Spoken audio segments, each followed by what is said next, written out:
Everyone, Radhe Krishna. कैसे हैं आप सभी फ्रेंड्स। हिंदू धर्म में भगवान कृष्ण के बाल अवतार को लड्डू गोपाल के रूप में पूजा जाता है। लड्डू गोपाल जी को बिल्कुल बालक की तरह घर में रखकर उनकी पूजा और सेवा की जाती है। भारत में ढेर सारे घरों में रोज लड्डू गोपाल की पूजा होती है और उनको ठाकुर जी और कान्हा जी के नाम से भी पुकारा जाता है। मान्यता है कि घर में लड्डू गोपाल रखने से और उनकी विधिवत पूजा करने से जातक को संतान सुख और पारिवारिक सुख की प्राप्ति होती है।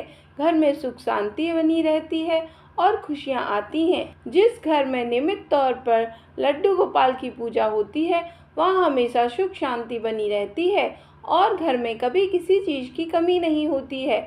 लेकिन लड्डू गोपाल को घर में रखने के लिए भी कुछ नियम होते हैं। लड्डू गोपाल श्री कृष्ण के बाल स्वरूप माने जाते हैं। उनकी देखभाल एक बच्चे की तरह की जाती है। यही कारण है कि उनको घर में कभी अकेला नहीं छोड़ना चाहिए।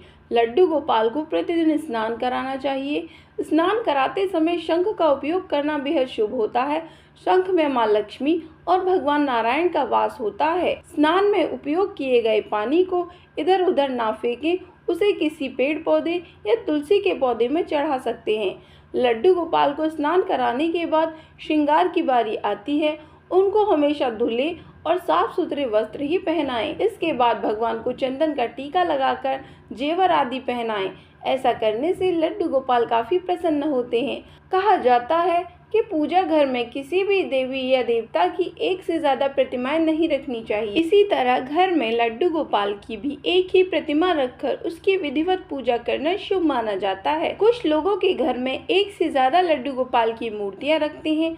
अगर किसी घर में लड्डू गोपाल की 2 प्रतिमाएं हैं तो घर के सदस्यों को दोनों प्रतिमाओं की अलग अलग पूजा और सेवा करनी चाहिए। अगर आपके घर में भी लड्डू गोपाल जी की 2 मूर्तियां हैं तो एक प्रतिमा को लड्डू गोपाल के रूप में और दूसरी प्रतिमा को बाल बलराम के रूप में पूजना चाहिए। इस तरह अगर आप अपने लड्डू गोपाल की पूजा करेंगे तो आपके घर में सुख समृद्धि के साथ साथ शांति और सकारात्मक का वास होगा। फ्रेंड्स, अगर हो सके तो आप अपने घर में उतने ही लड्डू गोपाल लेकर आएं जिनकी आप नियम से और भाव से सेवा कर सकें, क्योंकि व्यक्ति को उतना ही काम अपने हाथ में लेना चाहिए जितना वो आराम से कर सके।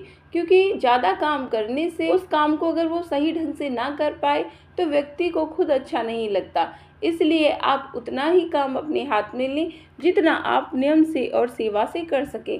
तो आप लड्डू गोपाल जी की भी सेवा उतनी ही लें जितनी आप पर हो सके। कभी कभी हमारे लड्डू गोपाल को चोट लग जाती है या वो अखंडित हो जाते हैं, तब हम उन्हें ऐसे में किसी गंगा में प्रवाहित कर देते हैं या फिर किसी पेड़ के नीचे या किसी मंदिर में छोड़ आते हैं।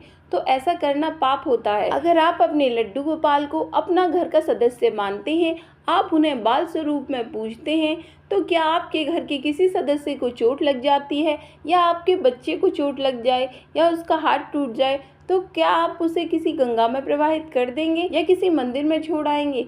तो फ्रेंड्स, हमें अपने लड्डू गोपाल को भी इसी तरह अपने पास ही रखना चाहिए। अगर उन्हें चोट लगती है तो हमें उसका इलाज कराना चाहिए।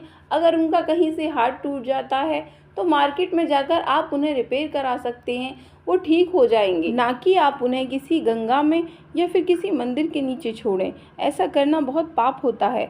आप उनको घर पर रखकर उनकी नियम से सेवा करें। लड्डू गोपाल को दिन में 3 से 4 बार भोग लगाना चाहिए।